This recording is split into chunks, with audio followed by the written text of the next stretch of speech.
Today we've got Jordan Syatt, world record holder, Gary Vaynerchuk, trainer, fitness celebrity at this point. I'm going to introduce you as that. I know I said that earlier, but I'm going for it. Fat loss expert, extreme amount of clout in the area of exercise, strength conditioning, fitness, health. Jordan, is that about how when you're giving your like introduction to someone, you meet someone for the first time, do you just lay out something just like what I just said?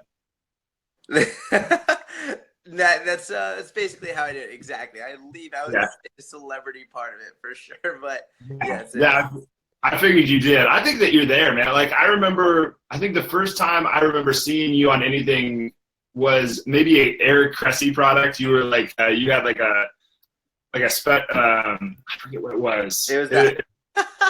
It was like how to build tension or something like that. It was something kind of obscure where I was just like, what is this? Did you buy the high performance handbook from Eric Cressy? That's what it was. Yeah. I had like a little feature in there. I was 20 or 21 at the time.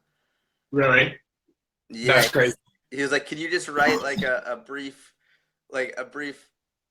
it was like an extra bonus for that product." And I remember I wrote about like how to use, you could take 2 tennis balls and tape them together and like use that for your soft tissue stuff. That was so funny. Actually, that's one of my favorite things to do. Like we have 3 of those at the gym. We use them all the time. Just the 2 tennis ball deals. Yeah, it's good. It works. Yeah, it seriously does. It's so versatile. Like you can do your Achilles or you can do your upper back or you can put it up against the wall. So, yeah, I mean, sorry for getting your product there, man, but it's only been like 5 or 6 years, so. That's so funny. Yeah, no, absolutely. No, that just came. I don't know why that just popped in my head, but it did. But well, can you kind of introduce yourself? Kind of tell people. I gave my version of Jordan Syatt. Can you give them kind of your background, a little bit about you, so they have some like a foothold of who you are? Yeah, for sure. So basically, I in terms of like getting involved in the fitness industry, I started wrestling when I was 8 years old. And I was obsessed with it. I was like all I cared about. And then by the time I got to high school, I mean, varsity as a freshman, but I had to cut a lot of weight. So I was cutting from 112 to 103 pounds every week just to make weight. And that's when I was we really know what you're talking about there. What's up? We're in Iowa, so I super know what you're talking about there. Man, Iowans, you guys know how to wrestle. That's no joke. You guys are definitely like top of the line in the country for wrestling. It's a weird culture here for sure. But anyway, keep going. So then I basically I had to figure out how I could improve my performance, increase my strength while still losing weight. And I really started to dig into strength training and nutrition and that whole deal at a very young age. And I applied to my first job. I got my first personal training job at 14. Basically I was wicked lucky. I wanted to learn. So I reached out and I was like, "Hey, listen, I'll take your trash out. I'll clean the floors. I'll do whatever. Just let me come and learn from you." And I was lucky they said yes. And I was lucky that they turned out to be unbelievably incredible coaches that I'm still very close with today. They actually introduced me to Eric Cressy. They were just like, they really took me under their wing and made sure that I knew I was doing the right stuff. So started doing that at like 14 years old. And then from there, basically, I started competing in powerlifting and did fortunately pretty well in that. And then, then training at Westside Barbell, training at Cressy Performance. Then from that point, like I started my website when I was at Westside Barbell. Basically just writing articles, not to be known, literally just because like to help people. And then slowly and surely that transformed into a business of people asking, "Can you write my training programs?" Blah, blah, blah. So by the time I graduated college, I didn't have to work for anybody else. I could just do my online thing, and that was that. That's cool. I didn't realize that you trained at Westside. How are the weights at Westside for? Because the guys at Westside in general are just very large men. Yeah. So I'll tell you a funny story. So when I basically what happened was, I remember I wanted to train at Westside, and I emailed Louis, and I gave him I have this entire email chain still. I have it saved, but I emailed. Well, yeah, how to get rid of that? I was 19 years old, and I was like, hey, please, like, come let me train there. I'll take the trash out. I'll clean the floors. And Louis responds, and I didn't expect him to respond, but he goes, our weakest guy squats 800 pounds. What do you have to offer? And I responded, and I said, I don't give a fuck what your weakest guy or strongest guy squats. I'll work harder than you and every one of your lifters there. And I had my cell phone number in my signature, and he called me. And it was an unknown number from Ohio, so I just ignored it, and he left me a message saying, call him back. And that's crazy. Then Godfather of strength and conditioning in the United States. It was I shit myself. I remember because I was walking out of the dining hall with my buddy Kyle and a few other people, and I got this call, and I ignored it because I was like, I don't know who this is. And then I listened to the voicemail. I was like, Jordan, this is Louis Simmons from Westside Barbell. And I was like, oh my God, like, what the fuck? And I still have that voicemail on my phone. It's still saved. And then, really? Yeah, I still have it. It's like the #1 saved voicemail on my phone. And yeah, I was at Westside for about 4 months, and my total went up like 300 pounds. In 4 months. That was like an accurate 300 pounds, or is that like an exaggeration? No, that was legit a 300 pound increase. So what was your total? Oh man, at that point in time, I can't remember. My total was probably got up to about 1,000. It was probably like right around 1,000 total. Yeah. What about? Break it down. Bench, squat, dead. What were you pulling?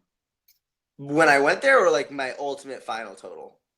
Well, yeah, let's just do final total. So you don't have to rack your memory too hard. Yeah, there's no way I can remember when I went there. But final total, best squat was 420, best bench press was 260, best deadlift was 535. Yeah, at a total weight, what were you weighing at the time? 132. 132. That's crazy. Pound for pound, that's pretty strong, pretty wild, but. Anyways, that's how you got into Westside? Yeah, that's how I got into Westside, and I didn't even want to go back to school. I was like, I'm gonna stay at Westside, and then Louis was like, no, you got to go to school, man. You got to do that. It's kind of funny coming from him because it sounds like he barely graduated high school. You just get so brainwashed there. You get so like involved in what they're doing. All the other lifters were telling me to quit, telling me like to stay in the gym, don't go back to school. But Louis was the one who was really like, no, you have to go back to school, because what most people don't know about Louis is like the guy's tatted from head to toe. He's been to prison. Like he's not like the easiest guy to go in front of a group of people and just feel warm and comfortable about. So he doesn't go to universities and talk. And one of the things he despises most is that strength and conditioning in the university level is not where it should be. So he was like, you need to go back and you need to teach them the right way to do this shit. I was like, okay. Yeah, no kidding. It's not necessarily a very mainstream strength conditioning is just behind the times, I guess, is the only way, like the nicest way I could say it. It's just some people do extremely well, and the others just kind of tail along. It seems like, anyway. Yeah, for sure, exactly. It's interesting. Like, yeah, I'd say that you're exactly right with that assessment.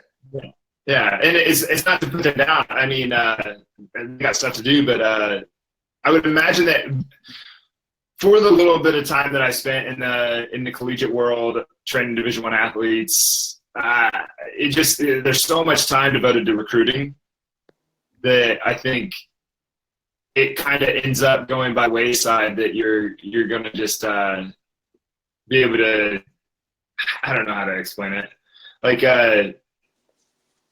incorporate all the new stuff into your program. You know, like you have to kind of stay cliche to appease everybody. Like, oh, what's your clean, or what's your squat, or what, you know, like it's not always easy to sell parents and high school kids on why they should come to your program, I think. Yeah, no, for sure. That makes total sense. And also there's a lot of remember when I was really young and I was really getting into this, I was like, I want to train at the collegiate level. I want to train professional athletes. But Yeah. what you realize is as you get into that world is it's not, like you can't screw around very much. It's very like straightforward, basic. Like if you get a collegiate high level athlete or like a professional athlete with millions of dollar contract and you injure them, you are Yeah. it's like completely just You're fucked. you're so screwed it's not even funny. So Right.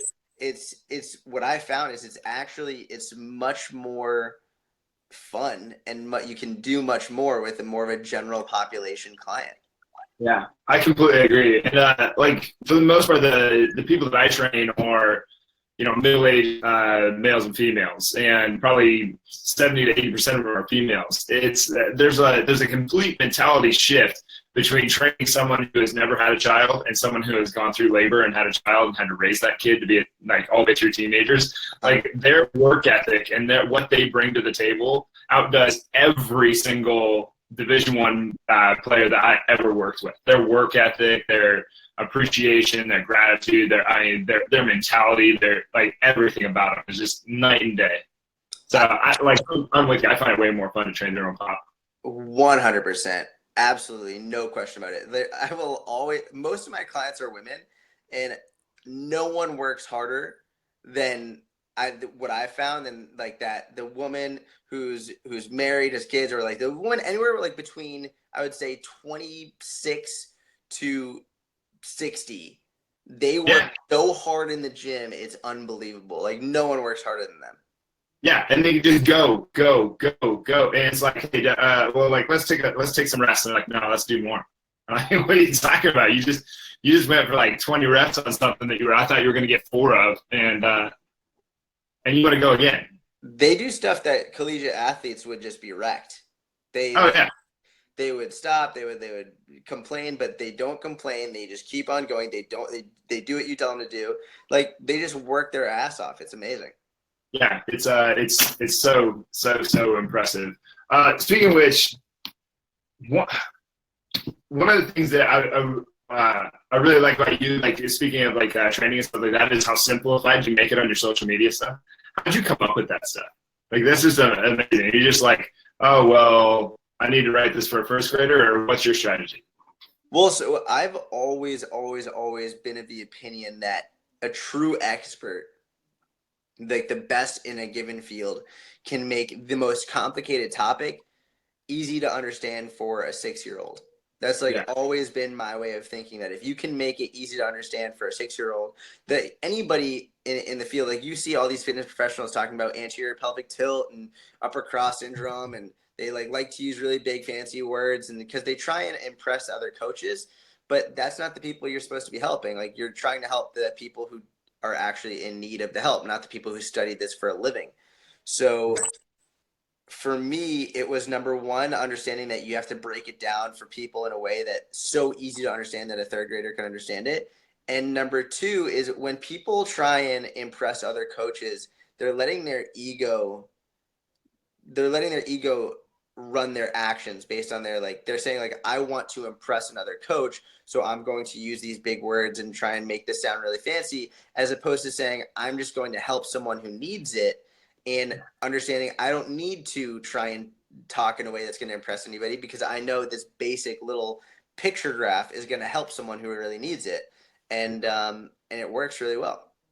Yeah, no, that's like I really like that. That's nice. It's always fun when we get new trainers at the gym, because they try to explain everything through and through, and it's and then you hear somebody else explain the squat. For instance, let's say the squat, and they're like hips this and your knees go and you abduct and then somebody else come along and they'll be like, your hips go up and down. And they're like, oh, I get it. That's it. That was it. Sit on the toilet and stand back up. That's it. Yeah, seriously, that's it. I really liked your one that you had. I know I told you this earlier, but what was it? The priorities of burning fat versus the priorities of burning muscle, or of building muscle. Yep. And what is it? It's for burning fat. You were like, number one was. So for burning fat, priority number one is nutrition. Number two is strength training, and 3 is unicorn blood. Yeah, very costly. Pro- And the other side of it was just the only difference was pizza, right? yeah, exactly. Well, the difference is also the order. So for fat burning, it's nutrition, then strength training. And then for building muscle, it's strength training, then nutrition. And that's Yeah. really the key difference that people need to understand for those two different goals, where when your goal is fat loss, you need to be in a calorie deficit, and that needs to come from nutrition. When your goal is muscle gain, you need to really start focusing on getting enough volume in, getting stronger. And nutrition is important because you need to be in a surplus, but it's generally much easier to be in a surplus than it is to be in a deficit. Like you have more leeway with the quality of food. You have more leeway without necessarily needing to track as meticulously. So go balls to wall in the gym, give that your 100% effort. Nutrition can be a little bit more lax, and that's okay. Whereas as fat burning is more or less the opposite. Yeah. And your opinion on, since you brought up the calories thing, better to eat less or better to eat better if you're going for fat loss? Well, I wouldn't make them mutually exclusive. I wouldn't, and I just made a video on this the other day. There's a reason why you can't eat less and eat better. Or there's one guy, I got really pissed off because this one guy was like, how, like, he said, I don't believe in calorie counting because when you say calorie counting, it automatically makes people eat like shit. And I was like, no, that means you're doing a bad job of coaching. Like, you can track your calories and also make sure that you're eating high quality food at the same time. So I would say if your goal is fat loss, 100%, you need to understand that you have to eat fewer calories. But you should, if what's going to happen is if you're not paying attention to the quality of your food, is you're going to eat fewer calories and be hungry as hell and like hate yourself. And then you're automatically going to start going to the more nutrient dense foods that actually fill you up. Yeah, and make you feel good for 15 minutes. Yeah. Yeah, I completely agree. Like the calories in, calories out is obviously bogus. It's not an exact like it's not an exact equation. You know, you drop 3,500 calories from your diet, you're not going to lose exactly 1 pound of fat. But at the same time, we have to consider that the calorie is significant, and we can't just completely throw it out the window and be like, oh well, don't ever count your calories and you'll just eat like shit if you do. And all of us, no matter what, I don't care who you are on the face of the earth, everybody can make better choices in the nutrition department. 100%. It's funny. One of the arguments against calorie counting is it's not an exact science. You don't know exactly how many calories are in certain foods. It's like, okay, when you go to the gym, I guarantee if you take the 45-pound weight and a 35-pound dumbbell and all this stuff, you actually weigh them. One of them is going to be 37 pounds. One of them is going to be 46.2 pounds. Like, no weight is exactly the same in the gym as what it says. So if you're going by it's not working because it's not an exact science, then you should fucking stop lifting weights because you don't know exactly how much you're lifting. Yeah, exactly. Like, what do you really, if you really get down to it, what are we really doing? Just we're working for an improvement. Exactly. You're looking at a trend, a progress over time. It just because the calorie might be like, it might be like 12 calories off. Okay, but are you still in a calorie deficit because you tracked and you remembered, oh shit, I had the 2 handfuls of nuts today, so I'm not going to eat that pizza tonight. So then you're in a calorie deficit versus if you didn't track and you forgot, and then you would have had it. Yeah, no, I couldn't agree more. It's not necessarily, and it's not necessarily like you pack it all into a short period of time. This is what I think the fitness industry is really screwed up with, is that we've sold this idea that, oh, you just go on for 6 weeks. Well, excuse me, 6 weeks and you'll be fine. No, you're going to need like months and months and months. You're going to have to carry this on and just be extremely patient. It's going to take a long time. Me personally, like, I think that the biggest loser, probably the biggest fault that they've done is trying to create this idea that it should be done in a short time. Like, if you can make it over courses of long periods of time, then you make it a lifestyle.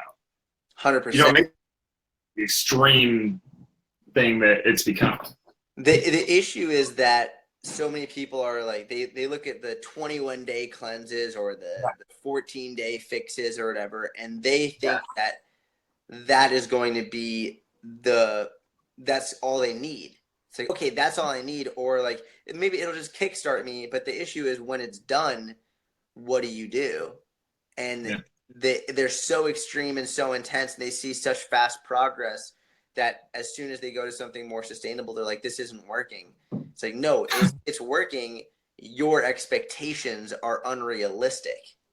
Yeah, like I try to stay away from the unrealistic world, but it's just kind of hard to do in this instance. Like it's just going to take a long time. It's going to take progress. It's going to take this extreme mindset to just carry through over and over and over again. So it's, you say you stay from the word unrealistic? Yeah. Why is that? Because I like to believe that all things are possible, and I don't want to put something down. It's like I like the idea of being realistic to a certain degree. It's like being I don't want to choose between being an optimist or being an opportunist or being a realist or being a this or this. Everybody puts it into categories. So I don't really want to be unrealistic. Knowing me and myself and what I train people through. I don't know. I'd have to think on that one a little bit. Usually, I don't look at unrealistic as a negative thing. I look at realistic versus unrealistic as a way to set expectations in a way that will allow you to succeed. So, for example, if you're trying to grow your fitness business and you have 0 clients and 0 viewers and you have nothing so far, and you're like, hey, so in a year I want to make 6 figures, I would say that is it's possible, but probably unrealistic. And so now we can say, I would like for in a year you to be doing this amount based on this many clients. And so then you could be like, oh, okay, so that's the goal. Because if you didn't achieve the goal, maybe you would have been demoralized. You should have done it. Yeah. Yeah, that's a good point. I guess it's just it depends on the individual, maybe. I don't really get too discouraged about not, I set unrealistic goals all the time. And to me, they do seem realistic, but I realize I'm going to shoot for them anyway. So it gets me in a little bit of trouble, but at the same time, my disappointment just fuels me on rather than the other way around. So maybe that's just a me thing, and maybe it's not just an everybody thing. I don't know. Got it. Cool. Good question, man. Really good question. Hey, by the way, I've been meaning to, I wrote this down. I just noticed it. Tortoise and the Hare. This was a big topic. Patience. That's what brought me to this kind of transition without signaling there on you. But Gary talks about this a lot, the tortoise or the hare, that he wants to be both the tortoise and the hare. But so first of all, what do you think of that story? And what's your perspective on it? My perspective on the tortoise and the hare? Yeah, you spent time with him. It's funny. I think. Oh shit! I'm hearing myself in the background now. It's screwing me up. Okay. Well, for instance, hopefully I'll go for you here. And hopefully that works its way out. But to me, I look at that story and I don't think it's about being patient or slow and steady wins the race. I look at it as it's a story about underestimating your opponent, not necessarily do you go fast or slow. I like that. I've never heard that. It's funny. I know. So Gary, for example, is very competitive. Everything for him. He's like, I always want to crush you. I want to beat you, and that's just Gary's personality. I'm very, very, very. I'm competitive when I'm with someone, but building my business, I don't ever think about competing. I'm never thinking about literally just how can I do better? I guess it's more of an internal. So it might be looking at it the way you look at it. It might be the competition itself of balancing going over and also having. No, it's not going to happen. Yeah, no, I completely agree. And kudos to speaking over your own voiceover there. You guys that are watching this right now, what Jordan's experience is, he hears himself about 2 seconds after he said his words. So it's really hard to keep talking. I did that. Tony Genicore was on here one time, and I was getting it the whole show. And Tony just basically, I was like, before the show, I was like, Tony, the more you blabber on, the better. And he's like, okay, great, I'll do that. And I was so thankful because every time that I spoke, it just shot back at me. It's tough. It's terrible. You lose your concentration.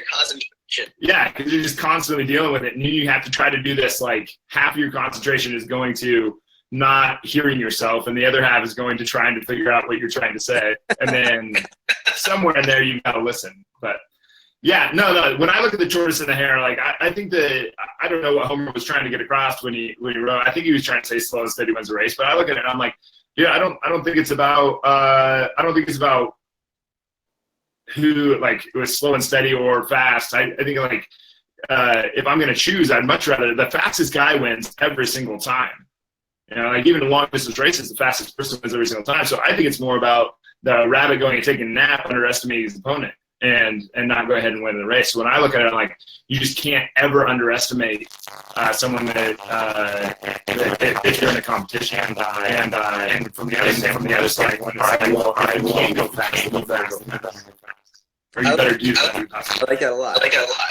Yeah, you can pose that to Gary, see what he says. I'll bring that up. All right. So Jordan, real quick, lightning round. Just first thing that pops into your head when you hear these words. Deal? Sure, let's do it. All right. Coffee. Bean. Health. Deadlifts. Ooh, nice. Beer. Good. Pizza. Better. Really? I thought you were gonna say necessary. So like that's broccoli. Black. Yeah, me too. I actually really like vegetables, but when it comes to broccoli, it's just like, shit. I suppose. Used to be as a kid, but now it's just like I don't like it at all. Yeah, no, it's like up there with chin ups for me. Like I know, but I don't want to do it. All right. Speaking of pull-ups,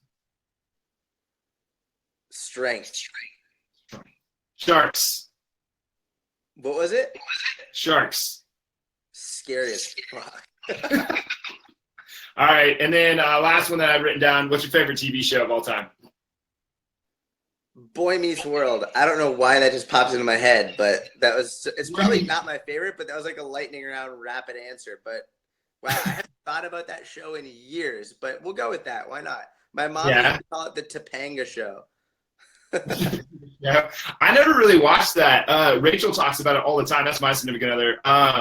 She talks about that show, and I like have no reference point because I'm like, I don't. Yeah. I have no idea why that was the first one to pop in my head because it definitely wasn't the one I watched most, but I think it's a funny answer, so I'll go with it. You'll go with it. What's the one you watched most? Oh, man. When I was in high school, I watched Scrubs religiously. Really? That was such a good show. And then as a kid, it was like I was actually a big Hey Arnold fan. Were you really? Yeah. That's funny. We didn't really have – I grew up on a farm in the middle of nowhere. So, like, we didn't have cable until I was well into high school. So if I was going to watch cable, like all the things that most kids get, I didn't get until way later in life. Like, I didn't know what Chips Ahoy tasted like until I was, like, 17. I went to college without knowing what Mike and Ike's were. Like stuff like that. Like I just had no clue whatsoever. But anyway, Jordan, we're about up on time. Any big words of wisdom, things you want to leave the viewers with? Honestly, I think the biggest thing that I can put out there for anybody and everybody is that whether your goal is fat loss or muscle gain or to grow your business or anything, you will fail over and over and over and over again, and that's normal and expected and a good thing. And as long as you don't stop trying, you will succeed. You just can't stop trying. It's the biggest thing is that people fail when they quit. They succeed as long as they fail better, and fail again over and over and over again until they succeed. Yeah. For some reason, I might screw. John Wooden has that quote where he's like, "Players with fight don't ever lose a game. They just run out of time." Yeah, like that one. I love that. I love that. But all right, well, thanks for being here, man. I really appreciate it. It's super cool to have you on. Maybe you can come back again sometime. We can go through more lightning rounds, see what you have to say. Dude, absolutely, man. Let's do it. Thank you for having me. This is a pleasure.